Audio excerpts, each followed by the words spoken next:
well.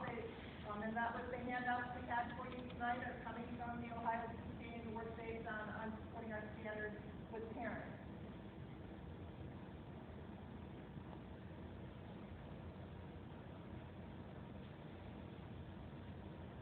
So some things that really helped me to wrap my head around the standards and the work that we were doing in our new assessment are kind of the big picture things that I think all teachers and parents and community members can agree on. You know, we want success for all of our students. That is our ultimate goal. You know, we are parents. I see some of my colleagues are here. They are parents. They have children in this community. We want the children to be successful. We want them to have choices and opportunities when they graduate from high school. So we want opportunities for our kids to learn in a lot of different ways. That's why school districts like Fairview Park value their fine arts program and their technology program and the world languages program. And the chance for students to be involved in so many different activities and a lot of performance, hands-on kinds of learning experiences. Because it's important for our kids to have that kind of learning. And we want to work together to help our children. So we want them to be good problem solvers. We want them to work together to accomplish tasks. We want to be able to support their ideas with evidence to support their ideas. We want them to be able to evaluate the thinking of others and be good critical thinkers and critical listeners and critical readers of material. We want them to be able to pick the right tools for the task. I don't know about you, I'm not particularly proficient with a large range of power tools. My husband will tell you that. But I do have more than a hammer and a screwdriver in my toolbox because there are times when you need a different tool. So in our learning, in our student learning, we want to give them access to all kinds of tools so that when they're faced with new situations, they have some things to choose from, some strategies to choose from. So we want them to have that full toolkit of knowledge, and that's part of why I supported our new standards.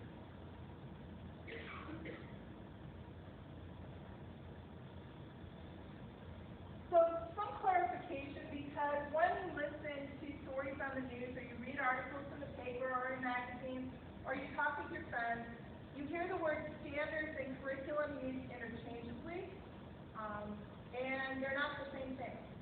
So just to clarify for everybody, when we're talking about standards, the standards are what? What is it that as a group we would like our students to be able to know or do? That's all that they are. So Ohio has adopted standards for English and math, science and social studies, world languages, fine arts, and physical education as a way of providing some guidance to districts on what a rigorous set of standards and expectations, knowledge and skills for our students would look like. Because Ohio is a local controlled state, local districts adopted those standards. The state says here are state standards, local districts choose to use those standards. So understand that. That is a local decision as a state. Why should we all be in agreement on these standards? Why are the standards important? Because as our students move from district to district throughout our state, building to building throughout our state, it's important that they have some consistency in what we expect them to be able to know or do. I have a friend who is now in Alaska. Her husband was the commander of the Coast Guard station here in downtown Cleveland for 3 years on his tour of duty. So her children came from Alaska. At one point they lived in Virginia. Now they were living in Cleveland. And because there are common standards across states, and we have some agreement on that, her children as military children were able to fit into that learning environment and not be worrying about what did they know or not know. That was far different from my husband, who back in the 70s spent time in Ohio schools and then went to Florida for 2 years, where he was far ahead of the other students in his grade level. Came back here and now he was behind students in his grade level because there was such a difference between what they were teaching at each grade level in Florida and what we were doing here in Ohio. So the new standards are allowing not only what we want students to be able to know or do, but some consistency across districts and across states. And that's a good thing. The curriculum piece is how we get there. That is by far local control. And I know there's some of you that are here that are teachers, and I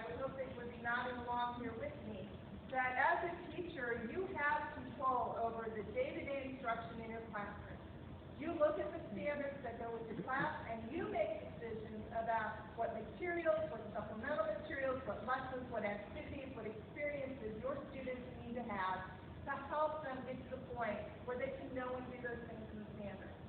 That is very much a local decision. So when you see things that are examples of math problems and it says this is Common Core standards, that's a math problem. Math problems fit in with curriculum. Curriculum is a local decision, so if you are concerned about the math homework that is coming home, if you're concerned about something that you saw on social media that's tied to a math problem or a piece of reading, those are questions that you could legitimately take back to your teacher or your district. Help me understand this. What standard ties to this? You can talk a little bit about what the learning is that's wrapping around this in the classroom for my students. So the standards are the what, the curriculum is the how, and we're going to take a look at some examples of that tonight.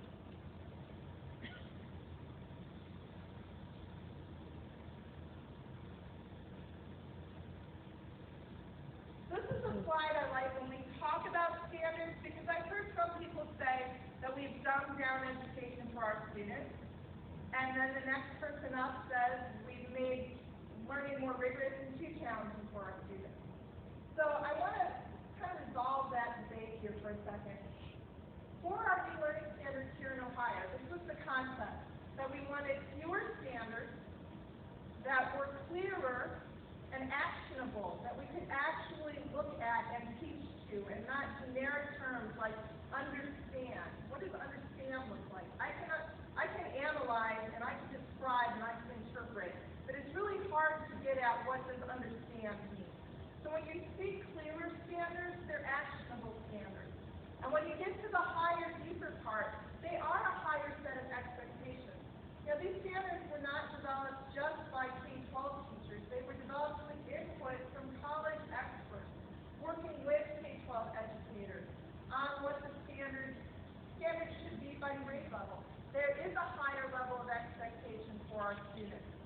And I see this slide, and it makes me think of a movie trailer. It seems like there should be some voice in the background going, Ohio's new learning standards, fewer, clearer, higher, deeper. And then it should be like some flashing lights that go off when they see that. But it is true, and just because there are fewer standards does not mean we've dumbed down the standards for our children. It's just we've made it more manageable. We're honest about our instructional time. Teachers should not have to have a checklist on the wall of standards that they're supposed to be covering during their class and go, wow, I read this article today, I did this lab activity today, we did this discussion, it talked about that standard, check, I've covered it. That's not the kind of learning we want for our children. We want our students to really be able to dig deeper into their learning, to be able to do something with their knowledge. I heard a student poet speak, and he talked about the value of knowledge to him was that you could use it and apply it and share it. And he said, why would I learn something if it was just for me to memorize it, and then I had no other place to use it or apply it in my life, nor did I have opportunities to share it with others. Knowledge to me had value if I could use it, apply it, or share it.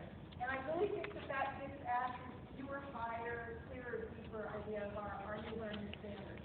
We want kids to have knowledge that they can use and apply and share and build on, not just memorize and check off and move on.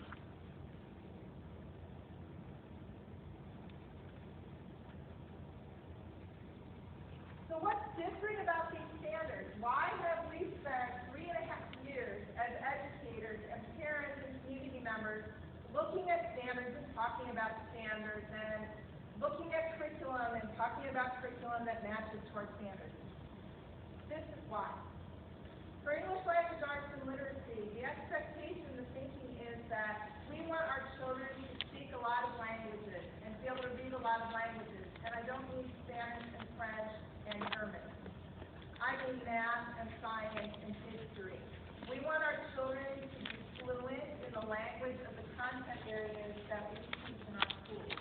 In order to do that, we have to teach them to read and write and speak not only in their English language classes, but in their science classes and their math classes and their history classes. It's important. Think about your job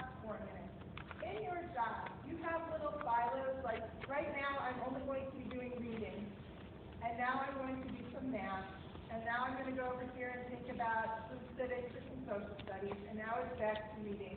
We don't do that.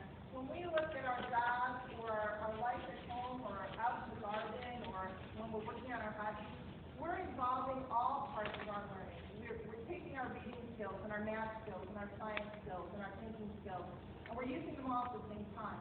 So for our students in English language arts and literacy, that first shift is really important, and it's the idea that we're going to build knowledge through content-rich nonfiction. That does not mean that in English language arts class we're going to hand out refrigerator repair manuals. That isn't content-rich nonfiction, and I think that's been one of the misconceptions, that the English language arts department is now going